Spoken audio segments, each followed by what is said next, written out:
আসসালামু আলাইকুম। আজকে আমি বাটা মাছ রান্না করব পটল ও আলু দিয়ে। প্রথমে মাছটা আমি ভেজে নেব।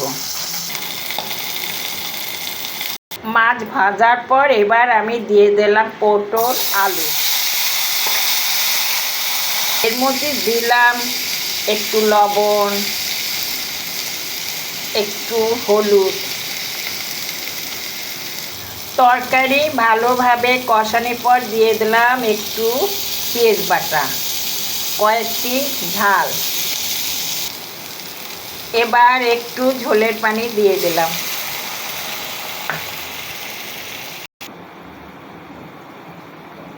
তরকারি সিদ্ধ হয়ে গেছে। এবার আমি ভাজা মাছগুলো দিয়ে দিলাম। নামানোর আগে আমি একটু জিরের গুঁড়ো দিয়ে দিলাম। বাটা মাছ ভেজে রান্না করলাম। সুন্দর একটা রান্না দেখালাম।